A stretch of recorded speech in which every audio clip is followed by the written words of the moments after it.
Hello, everyone. Welcome. I am excited to be here talking with Ana Mayor Diaz, who is the current executive director of Taller de Jose. And I've been working with Taller almost a year. It'll be a year next month. And we have covered a lot of ground in the short amount of time that we've been together. And so I've asked Ana to join me today and just talk about the work that we've been doing over the last year. But before we jump into that conversation, Ana, would you mind just to introduce yourself and a little bit about the context of you? Obviously, I just said you're the executive director, but I know there's more context of your relationship to the organization and who Taller de Jose is in the world and what you all do. Absolutely, yes. So like Sandra mentioned, I'm the executive director, have been with the organization for about a little over 12 years now and have worn many different hats, served in a few different roles. So started in our direct service role as a compañera or companion in English, and then served in that role for a couple of years before moving into the program director role where I was supervising that direct service staff. And then I've served as the executive director. I had the opportunity to step into that role when our founding executive director moved on about 7 years ago. And Taller de Jose is a organization that provides accompaniment. So we serve a predominantly Spanish-speaking immigrant community, though our doors are open to anyone in need of services, regardless of income, language, geographic location, primarily on the southwest side of Chicago. And our role is really to bridge the gap between community members and service providers, providing health, legal, and social services. So sometimes that's providing referrals, filling out forms, and then providing offsite accompaniment, walking alongside people as they access services. And really at the heart of what we do is this concept of accompaniment, that it's about walking alongside people as equals, figuring out the next steps and how to help support them in achieving their goals and doing that together in that process. I love it. Thank you. Thank you for sharing that. And I think that as I've said to you many times, one of the things I really love about the organization is the concept that all of us need somebody to walk alongside us at different points in our life. And so this is the kind of service and ministry that all humans need at some point, which I think is really beautiful. And I also think that the unique structure of not purposely not replicating services or duplicating services, rather, is what I meant to say, but instead really forming strong relationships with organizations that already are able to provide those really essential services and being that bridge to help not only connect them logistically, but be there with them as they're going through that process. When you were serving as a compañera, what was that like with the concept of being there emotionally and being on that journey, not just being here's an introduction, good luck? How is that different than what sometimes referral organizations do? Yeah, I think it has a couple of different impacts, right? One is that I think that I was able to see clients get connected, and even places that they said they had tried calling and they couldn't get through the phone system, or not having somebody that they knew on the other end of that line. So I think that I was able to really see the impact it had on community members, on our clients, to actually make that connection, to be able to follow through on the services. Sometimes they get kind of the first couple of steps, and then they have this long to-do list outside of what that service provider could provide. And so to be able to be alongside them throughout that whole journey really had a big impact on their ability to access services. But then I think also it had a big impact on me as well, right? I got to know their stories. I got to learn their life. I developed a relationship with them that was much broader than just oh, you have this problem, let me help you, solution, move on. It was really more about providing support along the way and recognizing that relationship was also part of some of what we both received from the services. It wasn't just, oh, I got healthcare access, but I got healthcare access and I felt more confident in accessing that. I felt like I less hopeless, more hopeful, is a positive way of putting it, was a key part of how we offered services and not just the logistics of the services. Absolutely. And I think that like what is so cool about that too is that like you said, there's so many logistical steps, even when you get connected, that get people stalled and sometimes keep people from ever receiving the help they need. I know I've been in those situations where like I get to a place, I'm like, fantastic, this is great. And now there's 50 forms I have to fill out and I don't understand what they mean and nobody's there to help me. And even if they are, they're swamped. And so like having somebody who can be there and say, okay, yeah, let's go back and fill this out together, or let's figure out how to interpret it. And like I have obviously the privilege and benefit that most of the things that I am handed forms are at least in my first language. And so it makes it easier to understand. But what I love about Taller too is that like there's also that support for those who are Spanish speaking immigrants. And unfortunately, there's so many organizations and services in Chicago right now that don't provide it in multiple languages. And so being able to be that bridge is really awesome. So just wanted to talk about all of the amazing work so that people understand the context of what we do in the world, and then where you and I came together and how I came alongside you all to support the work that you do. So let's talk about that a little bit to shift gears. So like I said at the beginning, we started about a year ago, and I am just want to kind of paint a picture about like what was going on at that time in the organization, and why did you decide to get help in the first place? Yeah. So we're a fairly small organization. So we have somewhere between 5 to 7 paid staff, depending on the situation currently. And so whenever you have one of those positions open, it creates a big gaping hole. And if, everybody is stretched capacity wise to fill that opening. And so we had an open position for, I think, close to 6 months at that point, for our development position, which is really critical to the work that we do, especially because we do not charge for our services to clients. So without having any sort of kind of earned income structure, we're starting from scratch each year in terms of grant writing and fundraising. And so that role was really critical. And so because we were all stretched to fill that role, we also were in the midst of a strategic planning process, but didn't have a lot of capacity and energy to put towards the strategic planning process. And so at that time, I kind of had a concern that given our limited capacity and everybody's efforts to help fill in some of those staffing gaps, that we were likely going to sort of feel like our strategic plan was going to be a rinse and repeat, because that was just what we sort of had capacity for at the time. But I think there was a real desire within the board, within the staff, to do more than that and to really think more strategically and ambitiously.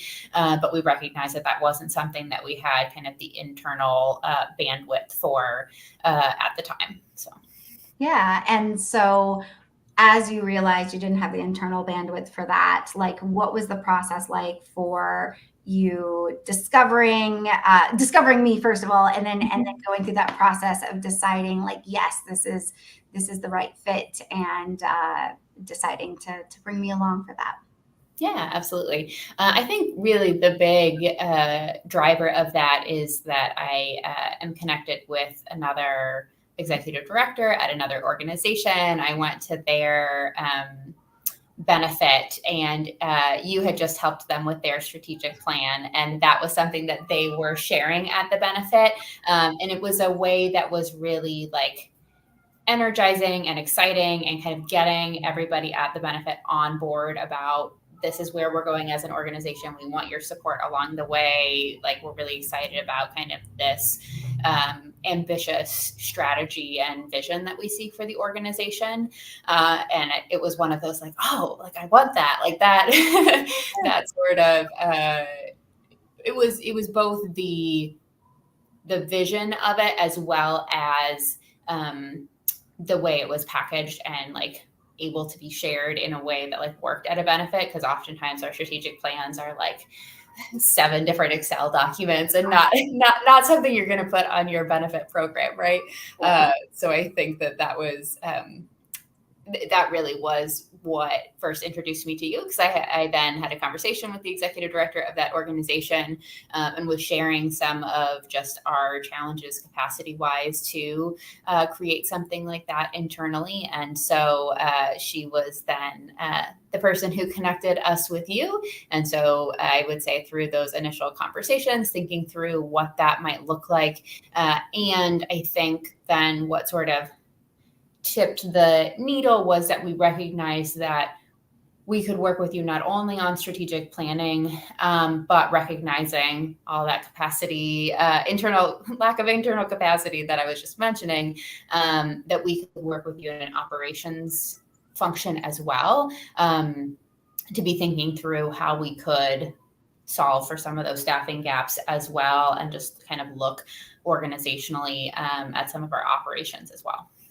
Yeah, and I think that that's something that sometimes people don't realize about the kind of ways that a fractional COO or like a strategist, growth strategist can work, is being able to, yes, and that being like right now, like when you are feeling that at capacity or over capacity stretch, then it's really hard to think strategically at all. You just are like, you're in the day to day, you're making the work happen. And especially with the kind of work that Taller de Jose does, it is so critical to the well-being of your clients that being able to pull yourself out of the day-to-day and be able to look at that macro big picture view, while we may desire it, like it just always feels like today's not the day, right?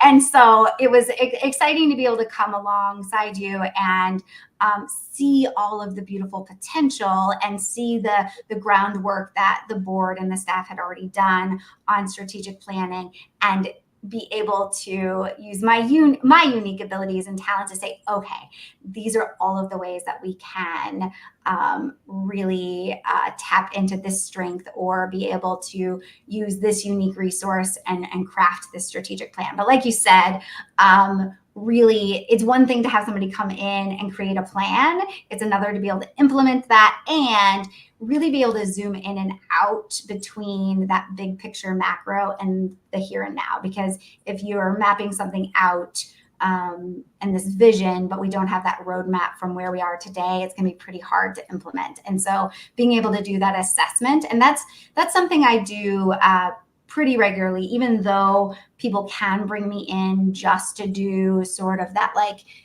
business or organization wellness assessment and say, what solutions do we need in the here and now, or where are we headed? Doing that in tandem is really where the magic happens, to say, okay, let's see how these two things come together. And as we were doing that, I realized very quickly as we were digging into the strategic plan that the staffing solutions and the staffing gap was something that needed to be addressed sooner rather than later. And so that's when we really started looking at what those options were, right? So we had this, I think by the time I actually started, it was about 9 months of that position being open. You had been like filling that a lot of those roles and responsibilities. So as the executive director, who you were also doing all of the development director work too. And so being able to find ways to allow you to focus just on your actual job and getting some of that off of your plate was really important to me, because I could tell it was not serving you or the organization to the highest degree, right? And I knew that if we could alleviate some of that pressure, that would make a big difference. So one of the things that we looked at was just like role reorganization. I'm curious, I don't know that I've ever directly asked you this. I think I just trusted that you were going to trust me and just like go along. When I first presented the idea of taking that role and breaking it apart into multiple positions and staffing it maybe without in a more non-traditional way, how did you feel? What was the emotional reaction, and what was kind of the thought process that came up for you? Yeah, I mean, if I'm being totally honest, I think I was skeptical at first because, some of this you and I talked about, oftentimes when you're so small, every like body that can be pulled in for the kind of all hands on decks sort of thing is really critical. And so in my mind, having this like potentially split between different contractors that kind of wouldn't be a part of that.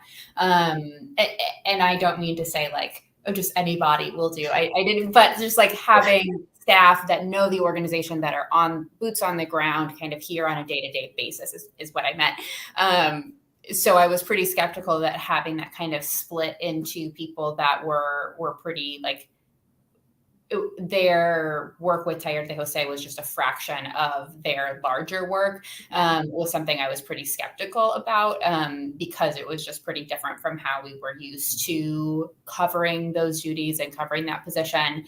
And I think that sometimes you can get into a place where you're like, we are so unique and special. How could anybody, like, unless you're here full time, how can you really like kind of understand that enough to be in a kind of development type role? But and because I think we're just biased to what we're used to doing a little bit. So, for sure. So yeah, I think I was skeptical at first, but also, like you said, I recognize that what we were currently doing wasn't working for me or for the organization. And so recognizing that, to make sure that we were really supporting the organization to the best needs possible, and that I had the bandwidth to be able to give to other things that were kind of falling off by the wayside, just because we didn't have the time and capacity for it. I was willing to give it a shot, and then was pleasantly surprised at the support that we were able to get by approaching it that way. I love it. Yeah, I think that that's pretty common, A, to be skeptical, and B, like, I think that probably everyone I've ever worked with at some point, or even when I'm working internally on my own things, there's that moment of I'm a unique snowflake, and no one could possibly, right? So I totally understand. That's a really common, like, if somebody's not here in the day to day, how could they possibly support? And one of the things that I love doing for organizations is finding those specialty people who are so good at what they do that they are able to tap in quickly to an organization, get a pulse on it, and then do what they do really well. And so I started resourcing those different options for us. And one of the ones I think that has just been a really good fit is our fractional grant writer that we were able to put in place. Can you talk a little bit about like what, especially because you were saying especially something like development and grant writing is a harder piece to like entrust in somebody. How is that to go in? How is that process specifically for that piece for you as we transitioned into that? Yes. Yeah. It's been a really great fit. I think in a couple of different ways. One, we're actually submitting grants like ahead of deadlines, and I'm not the one like sitting there at, 5 till the deadline trying to hit submit. So I mean, I think the big thing is that there is somebody who has the capacity to be looking ahead at those deadlines, because they aren't focusing on the 10 other jobs that I'm also looking at trying to get done. So yeah, one would be just like getting those things done ahead of schedule. I think it's also been really helpful to have somebody that has more time to be looking at prospecting and looking at new opportunities for us, because we got to a point where we were really good at hitting resubmit on grants and foundations that we already had relationships with, and the occasional kind of new one as it would come across our desk. But we just kind of didn't have the space and capacity to be looking at a lot of new prospecting. And so that has been the other really big shift in working with the fractional grant writer, is the opportunity to potentially expand our funding opportunities that way. And I think just having somebody who can also take a fresh look at our grant writing. I think that he's done a great job of balancing like continuing the organizational voice and looking at samples and reusing materials when possible, but then also refreshing things that maybe we've, again, been hitting resubmit on a slightly modified version for a few too many years. And so I think having some new voice and perspective on that has also been a good refresh for that process for us. Yeah, and I think that especially with an organization that doesn't have any current earned revenue structure, like it's especially important to have somebody who has that fresh perspective and ability to, like you said, to help shift away from the rinse and repeat too often, because it's so critical that we are able to get that funding every year, right?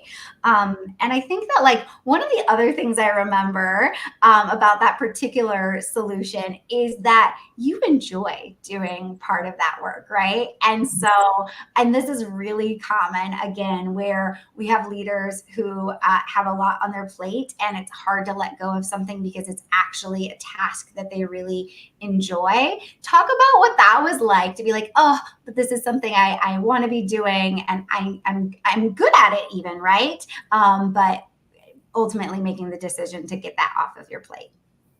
Yeah, no, I mean, I think you hit the nail on the head. It was sort of letting go of a piece of my work that I did enjoy. But I think it was, again, that feeling like I was always last minute on the grant submissions, and also just recognizing that even when I enjoyed it, it often ended up becoming a burden because it was like, oh, I have to squeeze this in last minute because of the external deadlines. And so recognizing that it was that we weren't able to submit the highest quality, that I was having to pass on opportunities because it was like we'd see a new opportunity come that was maybe interesting, but maybe a good fit. And then just because of capacity, weren't able to sort of jump on that as quickly as we needed to. And so that was, I think, the big kind of shift for me finally was that it was not serving the organization, and that there was a lot of potential for new. I think that like it takes some adjustment to have that trust and being able to let go of that, and then also recognizing. I know it's happened in my own business. Like even if it's something I enjoy, even if it's something I can do well, am I able to do it as well as somebody who that's their only focus? And honestly, being able to say, we have a lot of opportunity loss because I can't give it my full attention, right? Or dedicated attention. So I think that that's been what's been exciting for me to help get that spot filled for you. I know that one of the other things that we worked on together for the here and now was not only filling in those gaps of work that needed to be done that had been under this previous role, but also just looking at the org chart as a whole, and saying, does this best serve the organization, and making some adjustments. Can you talk about, again, I think that I just may have sprung that on you one day. I was like, so I have this idea and this plan. And I don't know that that was something that you were expecting for me to work on. So what was that like to go through the process of considering how we shift, how the org chart for the current team is, and sort of that plan that we've created, that we have these phases that we're rolling out now? Yeah. Yes, I think it was one of those. Yeah, sometimes it's like you aren't necessarily aware that it could be done differently, or you're just like, these are the roles that we have, and so we're going to continue filling them as they are, sort of thing.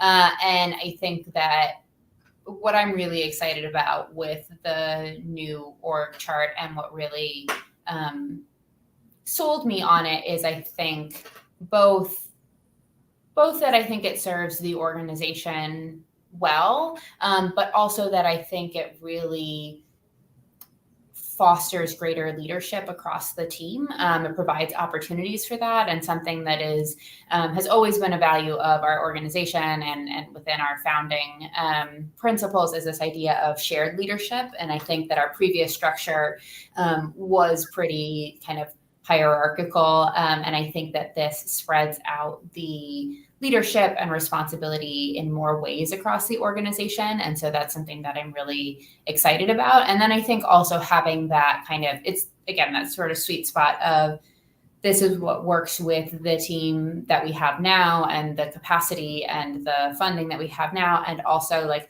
what's our vision?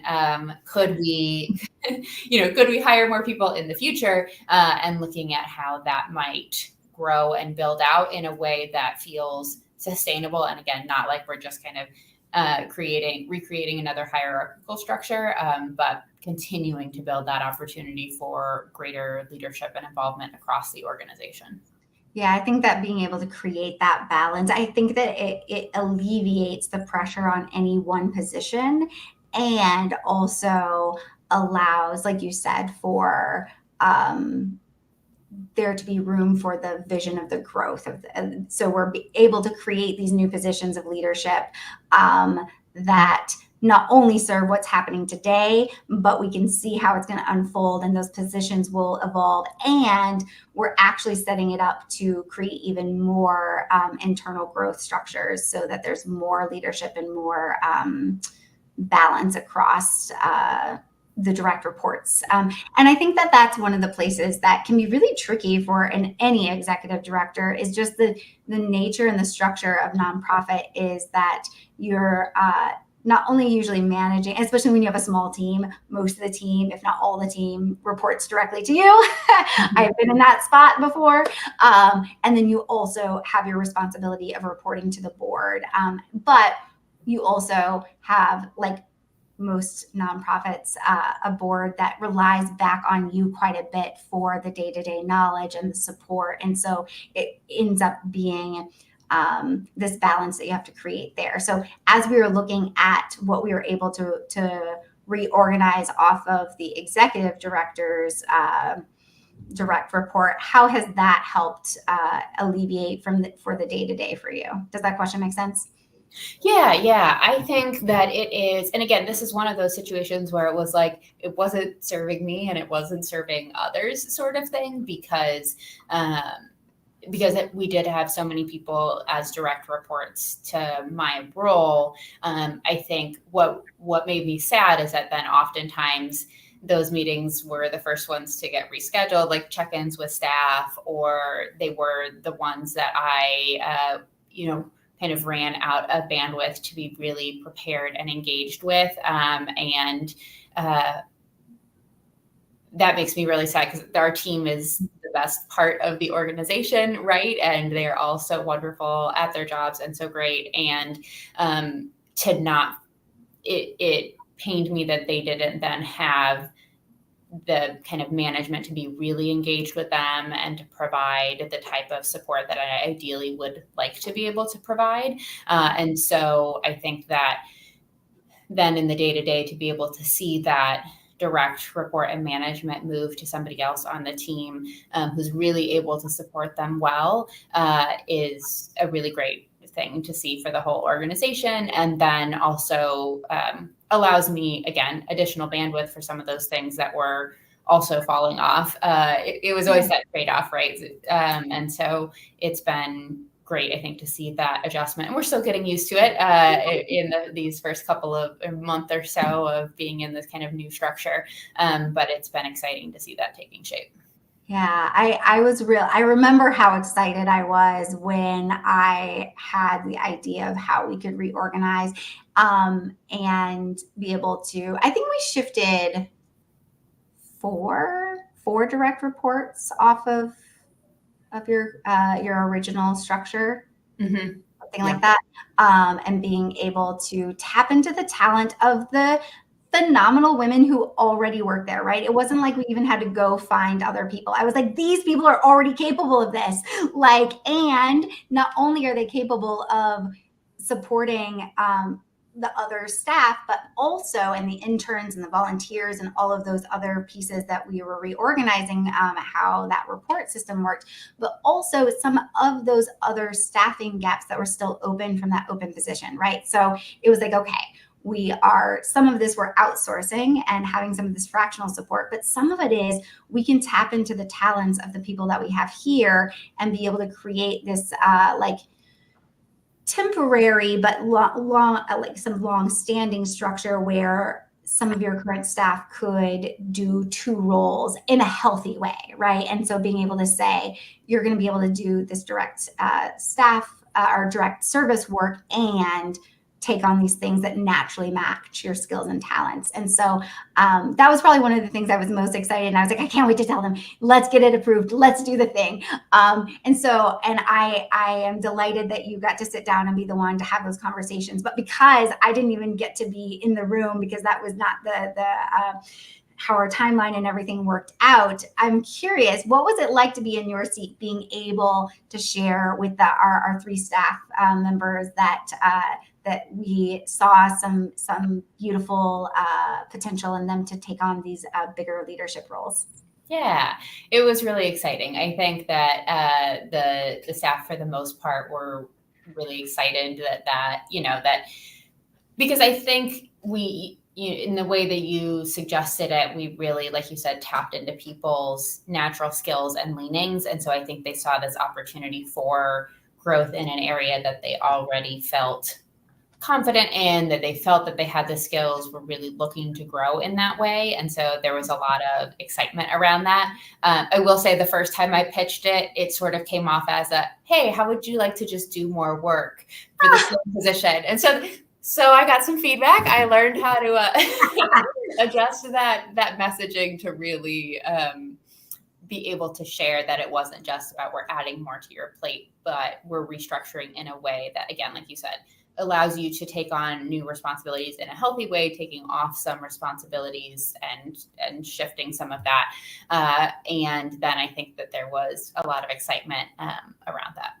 Yeah. And I think that I'm glad that was something that you were able to navigate, even if it initially was like, hey, do more work, right? I think that one of the things that we were able to successfully do that hopefully helped you navigate that is looking at the budget, right? And saying, okay, this is what we've been doing. This is what we're able to be projecting right now. This is where our spend, we've been able to create some savings. And so not only were we able to tap into their talents and be able to create these new positions for them, but it was able to be a promotion and with a raise. So I think that really everybody who is your full-time staff right now was able to receive both a promotion and a raise recently. Yeah. Yeah. Mm-hmm. Yeah. So I think that that's a really exciting piece of the work that we got to do together, and me being able to again tap into some of my skill set of assessing what's happening right now on the ground. Who do we have? What are our current resources? And not overlooking that. And how can we really optimize that in a 360 win so that we are getting more of the work done that we need to get done that might have been languishing, be able to create a balanced structure for it, and be able to elevate new people to new positions with raises, right? Who doesn't love a raise? And this is also a unique time for Tye too, because I know that at the beginning you had mentioned that you've been in the executive director seat for 7 years, and that you took the place of the founding executive director. You want to talk through what our biggest project recently has been that we've set up for this month's transition? Yeah, absolutely. So I made the really difficult decision this summer that it was time for me to move on. We'll be moving out of the Chicago metro area, and so won't be able to continue serving in this capacity, which is certainly really bittersweet. But I also knew that because I care about this organization so much, I also really wanted to make sure that transition and that exit set the organization up in the best position to continue to grow, to continue to maintain our great partnerships and support. And so we spent a lot of time over the last couple of months about thinking through what that transition looks like. And a lot of that has been trying to get as much out of my brain and into places that are accessible, again, to some of our in some cases, the team that's taken on new roles and getting some of those responsibilities passed on. And then as well, preparing for the next executive director. So thinking strategically through what pieces need to be documented, what meetings need to be scheduled, and thinking through a really healthy transition for the organization and for the incoming executive director.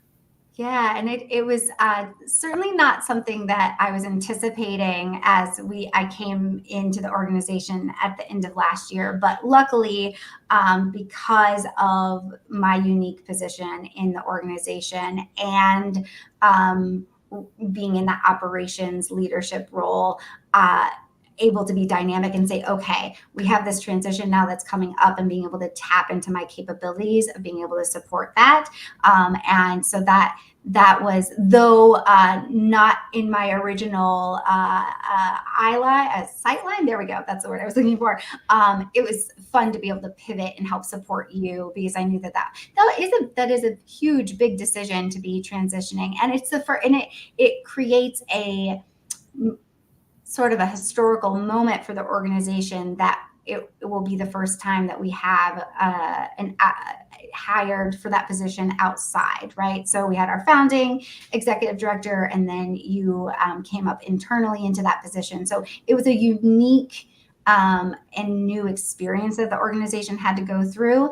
And I knew that like you said, wanting to set up the organization for as much success as possible as you transition out was paramount for me. So thinking about all of those things you said about the logistics, but also the hiring process, and saying, okay, we have you were gracious enough to give many months notice, but also we still have a fairly short runway where we knew that what would be ideal is to have an overlap with you and the incoming executive director, which is not always possible, but was something that we set as an ideal goal, and really being able to set up a timeline and a process to make that happen.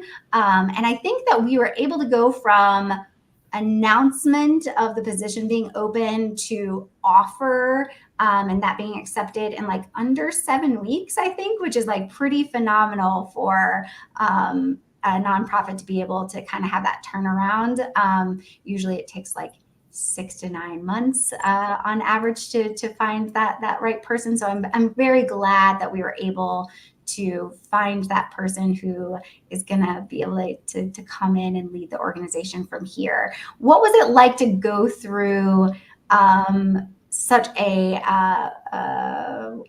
quick, I guess, like speedy, I don't know what word to use, process to be able to go from announcement to the offer, and knowing that we're having our new executive director starting very soon, in a few days, or like a week or so. Yeah, absolutely. I mean, I think like personally, I had all the feels, right? Because it's just a big adjustment and transition. But I think that there was a big sense of relief when we knew that we had somebody that was coming in. Like you said, that there would be that time for transition and overlap. Again, it just makes it feel like we're able to support the mission and the organization in the best way possible. So I think that it was exciting to see both the interest that came from the position. I think we were able to set up a plan that hopefully got the position into the hands of the right people to share it, got the word out to people that we needed to. And then I think that the logistical support you were able to provide, we would not have hired within 7 weeks, I think, just because, again, we didn't have somebody who was kind of dedicated and focused on that. It would have been a lot of people's either volunteer work, also my time that was, again, already split pretty fractionally into a lot of different areas. And so I think having your support and guidance along there absolutely helped us get to where we are in the time frame that we did, which was fantastic. And I think really will provide the best support to hopefully all involved, and especially to the organization and the mission. Yeah, and I think that the ability for you and I to do the work that we did on the reorganization of roles, the creation of roles, really, I think, is really lovely foundation to set up the new executive director for success. And I think that that being able to have those positions already up and running and people in them really is going to hopefully create even more of that welcoming energy to help with that transition. So I'm just glad that the timing has been able to roll out the way it has. Now, I know you are about a week away, less than a week away from our next big fundraiser, and that's something else that has a lot of your focus. Can you talk a little bit about that? Yes. So we have a team running the Chicago Marathon, the Bank of America Chicago Marathon that's coming Sunday. So we have 18 runners who have all committed to fundraising somewhere between 1,200 and 3,000, kind of depending on the particular situation. And so they are fundraising to support the organization, and then we'll be completing the 26.2 miles on Sunday. So we are looking forward to supporting them. We host a pre-race pasta lunch to support all of our runners and give them a chance to come together, ask all those final questions before race day. And then we'll be out there with one of our partner organizations along the course, cheering them on all day on Sunday. So we're really looking forward to that. Yeah, and I think that this is a milestone year for the marathon with your organization too, right? And so this year is unfolded a little differently than it has in the past. Can you talk a little bit about that? Yes. Yeah. So we have, this is our largest team that we've had. And we're really excited about kind of that opportunity to hopefully continue to grow the team. Because as you kind of show that you can steward those spots well with the marathon, there's kind of that potential to earn additional spots in the future and to grow that team.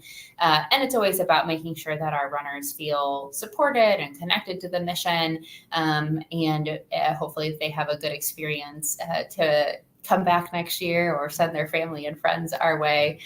So yeah, it's our biggest team this year. And then as well, actually the marathon, they will have their 1 billionth runner across the finish line, I think they said, or 1 millionth. No, 1 millionth runner across the finish line too. So that's also kind of an exciting part of this year's marathon too. Yeah. I think that recognizing that the marathon is such a unique opportunity for the organization to bring people in who otherwise might not hear about the organization, which is part of the reason I love it. It's just like people who have maybe an interest in the marathon or interest in the charity, right? Charities in general. So I think that I really like the ability to have that visibility for the organization. And I think this year is like a year of milestones. Like we also just had our 15th anniversary, and that was last month. And then we also had our biggest Builders Day fundraiser earlier in the year, which again, you and I were not expecting for that to unfold the way that it did. But one of the things that open position usually would do is to spearhead that, and you had to spearhead that last year, right? Or the final pieces of it, right? Correct. Mm-hmm. And so I knew that, again, as I was coming in at the end of last year, I was like, what are the things that we need to get off of the executive director's plate?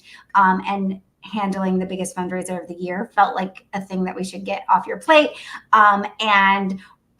Because one of the skills I have is resourcing the right people and the right solutions, I had put out feelers, but our runway was so short that we realized, oh goodness, bringing in an outside contractor is just not going to be the right fit this year. And that was an interesting pivot for you and I think, to do, because there was the buy-in to bringing in an outside contractor and then going, maybe for this year, this is not the right time, and having to pivot again.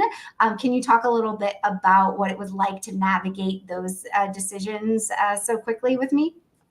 Yeah, absolutely. I think it was very much exactly like you said. I had to get over that hump of like handing this over to somebody as an outside person, and then recognizing that just, again, it was something we didn't have a ton of capacity for in the fall before you came on. So we hadn't done a lot of the legwork that we would have done otherwise. So then kind of in that moment, recognizing that bringing somebody outside wasn't going to feel like the best fit and would maybe even have made it a little bit of a heavier lift to bring somebody on, to then recognizing that we just spent a lot of time onboarding you and recognizing that making that pivot was going to be the best fit for the organization. I think that was definitely a relief to realize that we could work with somebody who already had started that journey of getting to know the organization really well. So it was definitely a relief to have somebody come along with us on that journey, because it is a pretty it's a big event. So yeah. Well, and though event planning and organization is in my broader capabilities, it's not something that I typically do with organizations. And so I've run fundraisers and events for my own organizations and been a part of planning them when I've served on boards and things like that. But it was definitely a moment of, okay, we can tap into these broader capabilities, which is great, and make this happen for the organization, or we're going to create some other unwanted ripple effects if we don't. And so it was exciting to take that on, but I also knew that we already had some ambitious plans, even without me taking it on. And again, I don't know why 6 weeks continues to be the theme here, but like we were about 6 weeks out from the event and going, okay, we have a venue, and that's about it. So, and a date. We had a date in the venue, right? And so being able to pivot that into it being the largest attended fundraiser that we've had so far, which is awesome. I was holding my breath the whole time, being like, I hope this works. And then also being able to raise the most money that we've ever been able to before through a Builder's Day.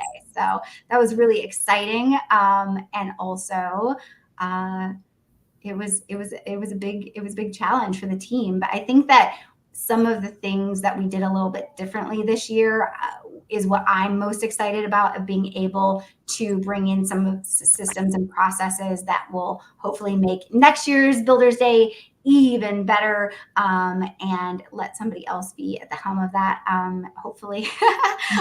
But recognizing that being able to set specific goals and share those out with the community, and letting them like know what we're striving for, and also really being able to bring in some new ways that we were doing sponsorships and all of those pieces. So what excited you most about some of those pieces that we're going to be able to tap into for future years? Yeah, I think the kind of sharing those big goals out with the community, and I think like having the biggest turnout. I mean, we had, I think, at least 70 more people than we had the year before, and have had the kind of the last couple of years. And so I think that sharing attendance goals and really inviting people to invite others and to share about the mission is something that I'm really excited about, because I think that there's just a different energy in the room when the room is full, and it's full of people that want to support the work and the mission. So really excited to hopefully build on that as they head into next year. One of the things that was surprising feedback, because it was my first Builders Day, so I didn't even know, because I had never been at Builders Day before, is the difference of being able to create a pretty broad intergenerational event in a broader way. And that was something that like I heard across the board from younger attendees and guests all the way up through some of our more senior sisters and other folks who may have been there, how lovely it was to see such a cross-generational event. And I think that that is something I hope we're able to hold on to as we go into future events like that too. So, because I really think it's like gets at the heart of the mission as well. So one of the things too, obviously we talked about at the beginning, I came in to help with strategic planning. Now we're talking about all of these other things that I was helping in terms of the day-to-day, and helping with the solutions that we're going to help optimize the organizational function right now. Shifting back to the strategic plan, one of the other exciting things that happened just in August, was that August? September? August. That we had our board retreat and got our what we originally were going to do as 5, and then I stretched it out to 6, because I was like, I think this will make more sense where we are for our 6-year strategic plan. Can you talk a little bit about what it was like to finally get to that place of fruition and have that fully built out to present to the board, and then getting that approved for the organization? Definitely. Yeah, I think it was really exciting. I think one of the things that was my just like my own personal strategic struggle with strategic planning is, again, when you don't have any earned revenue, oftentimes our like vision and strategy was to serve more people, right? We think our mission is great. We want, and our services are great, and we want to include more people in that. But that doesn't mean that doesn't bring me in any new money. And so kind of this catch-22 of really desiring to spread that mission and to lean into growth. And because we recognize, especially this past year, we've been getting more calls than ever before. And so I think that that what we're offering is something that's really important to the community and really needed. And so that was one of my struggles, is like, how do we think about how does the organization grow to support that desire, and both for the organization and from the community.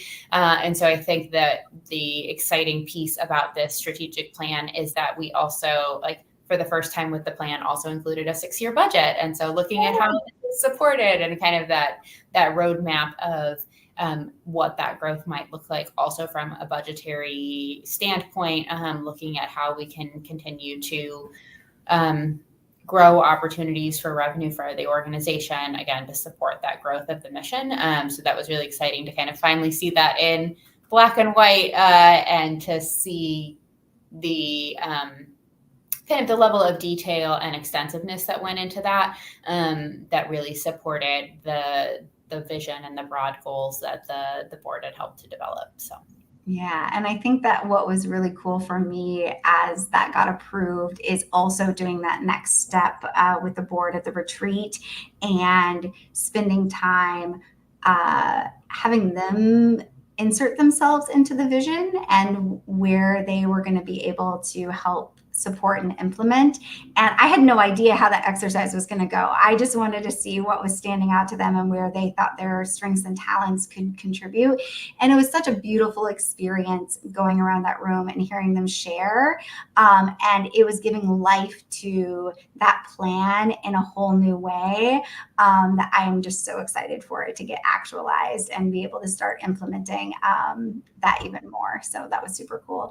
I think that the idea that you said about, obviously the goal is to serve more people, and being able to create a strategic plan that supports that through growth of geographical growth, growing the team size, being able to obviously bring in more revenue to support that, and even being able to build out some plans for some earned revenue. That is directly connected to the mission. And that's what I'm also really excited about, is that there are a few different ways that we're going to be able to explore that, so that the organization not only can grow its relationship with donors and with grants, funders, but also be able to have some earned revenue too. So I'm excited to help that unfold as we go into Q4.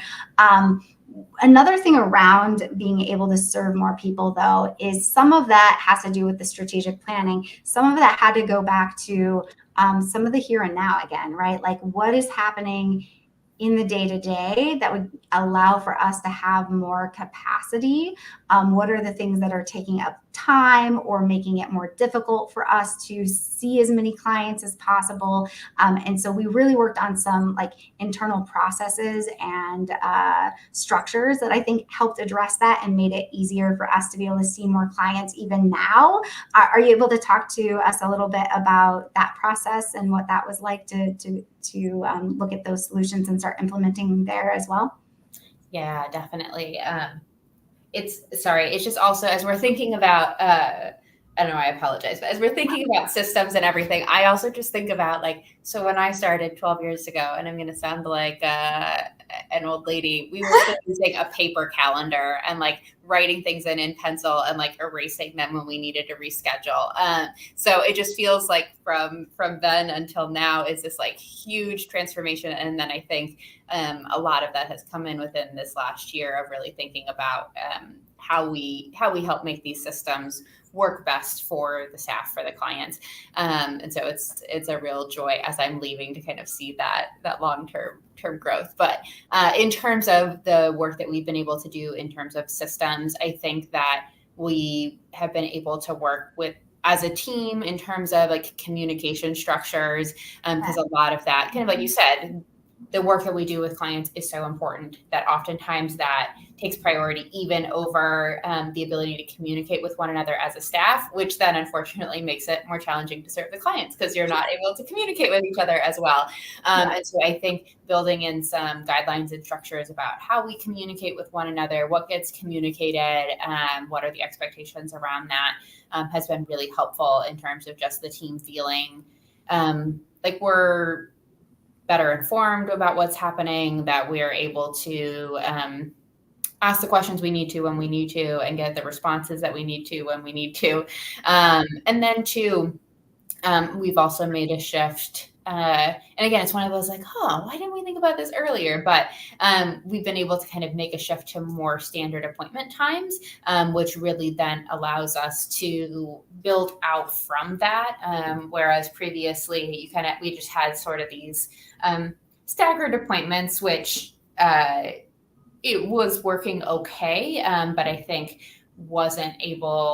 didn't allow us to kind of use the structure of our day in the best ways possible.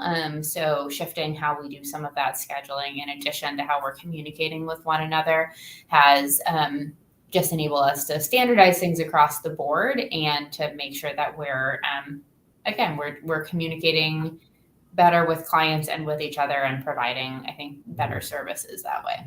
Yeah, absolutely. And I think that that's so common in organizations that I come into, where there isn't that either clear structure, or there's like missing pieces of the internal communication, because it's just kind of organically happens, right? There's going to be culture around how we communicate, whether that's by default or by design.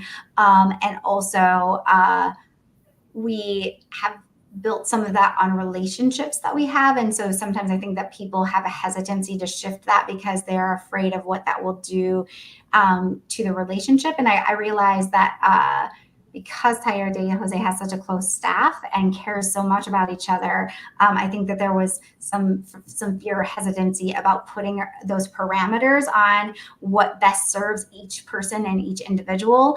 But it sounds like it has played out really nicely. And so can you talk about a little bit about like the fear of what might happen versus like what you have seen actualize, and being able to create more spaciousness and ability to have more time to serve clients? Yeah. Yeah, I think some of the fear is exactly like you just described, right? It feels weird to tell somebody how to communicate with you if you've been doing it for a while, like adding in those structures sort of midstream or in the middle of things. And I think some of the concern too is that like we have had some new staff members or interns struggle when they're afraid to ask questions. And so they don't ask questions, and then mistakes get made or things fall through the cracks, or we're just not providing the best services possible because people are concerned about asking questions. And so I think that one of the big fears or concerns was that if we put in these parameters, will that discourage people from reaching out when they need help? Will it discourage them from asking the questions that they really need to be asking? But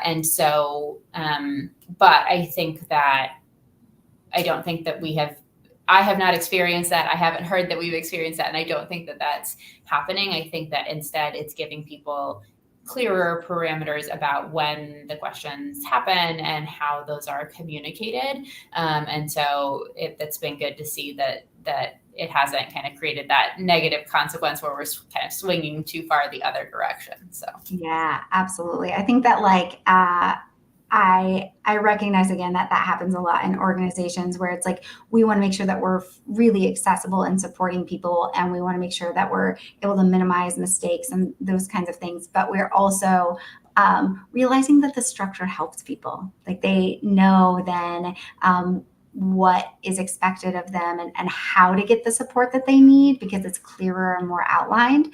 I also think that one of the things that I've been really excited about is how both you and our program director have been able to breathe into some of that like trusted delegation and trusted empowerment even more, because I know that you both really desire for your staff to feel empowered and be able to make strong decisions.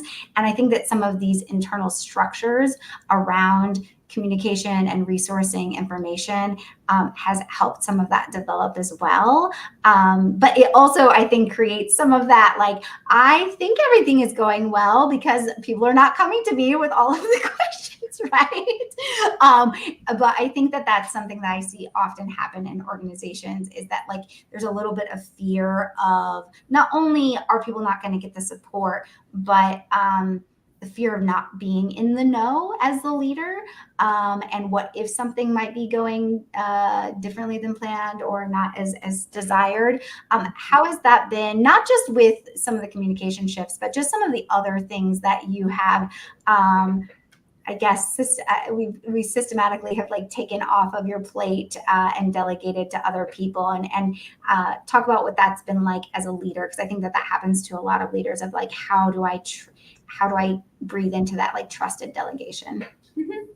Yeah, I think that certainly there are challenges in that, but I think some of it for me is being in kind of this unique position of, at least for the last 4 months or so, knowing that I was going to be moving on. And so recognizing that these things needed to be delegated to people that know the organization well. And so I think that that's been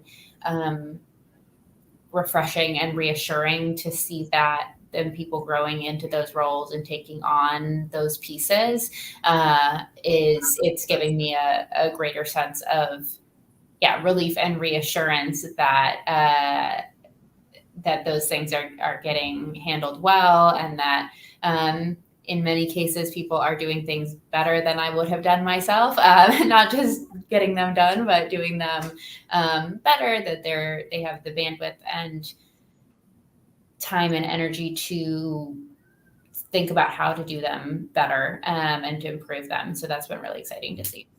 Yeah, I think that that's been exciting as well. I remember you telling me a story, I think it was just last week, about something that you had delegated to our new community liaison position, and that Diana was like not only excited about it, like knocked it out of the park. And so I was just so delighted to hear that even in the position so early, that she's able to take that and run with it. And I know that like you said, being able to see it in real time, that those tasks are able to be supported by other staff members as you're transitioning out, again, sets up our next person for success. And then you can have that peace of mind as you're working on your own transition. I think that there's something that floated in my mind. Come back to me. Delegation. Oh, I know what it was. Sometimes we try solutions and they don't work out as well as we'd like. And that we definitely had one of those where we had brought in a like fractional solution, and I was able to help negotiate that to be able to test it out and have less of a risk on the organization in order to test it out. And I'm so glad we did, because it ended up not being the right fit and us having to pivot away from that. And so not everything is roses and magic and all of that. I tried to tell people I'm not a magic wand. I like to try to create some of that ease, but not everything is going to go exactly as planned. What was it like to navigate that situation where we realized, the solution is not the best fit, and we're going to have to yet again pivot? Talk to us a little bit about that. Yeah, I mean, I think those situations are always disappointing, right? When you really hope something would work and it doesn't work out. I think what was helpful in terms of like having you on board as we were navigating that is, I think that sometimes, especially when my capacity is stretched, I have a tendency to think, oh, it's because it's because the problem is on my end. And I think to be able to sit down and have somebody that wasn't as close to it and that had a little bit more outside perspective on that, and just having somebody that has experience recently outside of the organization is really helpful to have that outside perspective to say, no, actually, I think that this isn't going to be the right fit for the organization, to recognize that. And like you said, I think that there was certainly, we were glad that we had gone with our gut and tested out in a smaller portion, just since it was kind of a new type of solution for the organization. So yeah, I think, like you said, not everything works out like you hope that it will, but to have somebody to bounce ideas off of and to kind of figure out what that next step is then, and to acknowledge that something just isn't working out, and to recognize that you need to shift instead of just kind of trying to make something work that isn't the best fit for the organization. Yeah. And I'm so glad that you brought up the point of how when you have so much going on, there's a tendency to go, oh, I see all the places that I could have done better as the leader, and so it must be me. And I saw that happen several times throughout our relationship together, where of course, we all have room to grow as leaders, myself included, but also sometimes we have a tendency, especially servant leaders, to take on more responsibility and more blame than is actually ours to take on, and having that outside perspective to say, no, like this is not you, this is the solution that we've put in place, and we're gonna to move away from that. I'm glad that we were able to help navigate that, but I think that that's really normal, and that's why I think that having that person to soundboard with and having that outside lens, who can have almost a like you said, like a fresh perspective, allows for you to have that gut check, and recognizing that not everything is yours and yours to carry. There was another thing, going all the way back to the very beginning, and this will be my last question around the things that we implemented together. But one of the things I was really excited about is being able to do that initial assessment of what was going on in the organization, assessment of the budget, and realize that we had a solution in place that was outsourced already. Actually, it was not an in-house piece, and it just wasn't best serving the organization, because for the size of the organization, the investment was quite high, and it wasn't giving you the level of support that I think, again, a small organization where you're wearing so many hats, and I think that was something that was fun and exciting. And I think we ended up saving, like, I don't know, $30-some thousand with just one pivot and one new solution in place. What was the emotional kind of journey for that, though? So yes, yay, we saved money, awesome. But what was it like to be able to take some of that workload off, and then also just to make the decision to shift away from something you had been doing to something new? Yeah, I think that there's obviously any sort of shift. It's like, even if this is going to be a better fit in the long term, I still have to go through the work to learn new systems, to communicate with new people, to kind of shift everything over. So I think that kind of emotionally, initially I certainly had some hesitancy and resistance, even with it feeling like a big positive budget shift. It's like, okay, is it going to be worth my initial kind of onboarding time and the transition? But then I think making that shift, the new kind of technology solutions that this new vendor is able to provide support on was really big. And then, of course, huge cost savings, which is really great. And to just feel like there is, kind of like you described, we were in kind of a much larger system, and it wasn't really a great fit for our size of organization, and to feel like there's a much more kind of personalized connection and solution for the work that we do is, again, another real relief to see the organization make that shift, and exciting to see that solution kind of come to life and to get into a rhythm in that new system has been really great. I love it. I think that one of the things I often hear as I am talking with different organizations that might be considering working with me is like not really understanding the ways in which I can work with organizations or serve in some kind of capacity to help in all of these different areas, right? And I think that that has been some of our journey too, of like, oh yes, that is a capability I have, and something that falls under that umbrella of like operational leadership support. So I'm curious, like when you are thinking about like who you think that like, yes, this is just the right kind of organization for Cassandra, or even just this kind of support even outside of me, like what comes to mind as you're thinking about who's a good fit, who should hire this kind of support? Mm-hmm. Yeah, I think of organizations. We often talk about like, in my world is so heavily nonprofit, and so I will say that that's my bias, right? But we often think about nonprofits being in different kind of growth cycles, and I think that organizations who really sense that they maybe are at that tipping point of like looking for a transition, or going through an external transition that's kind of forcing that next phase, I think would be organizations that would be at a key time for that level of support. I think potentially somebody who's coming in as a newer leader, and is looking to really get kind of an assessment on the organization and to think about their future and their vision.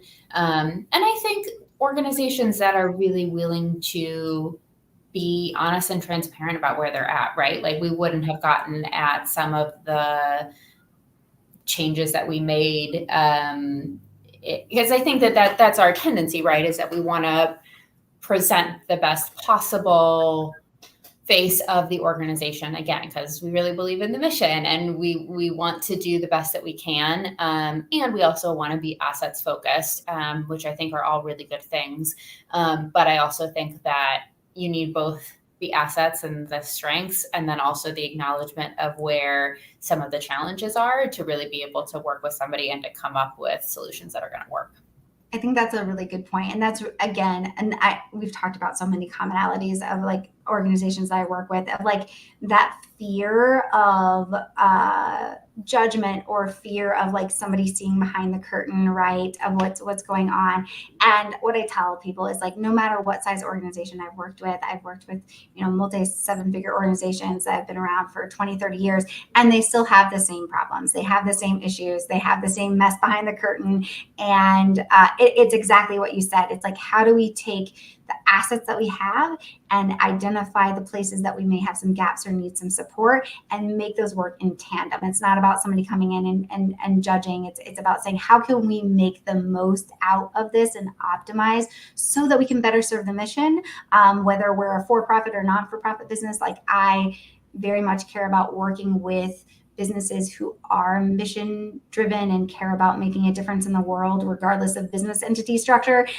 So looking through that lens always. So last question, and then we'll wrap up. Any words of wisdom or advice for somebody who is considering working with me? I think, like you said, sometimes it can be difficult to fully wrap your head around what all is offered. And so I think that my advice would be to just keep asking questions, right? I think it's, again, that kind of transparency of where your gaps and where the support you need are.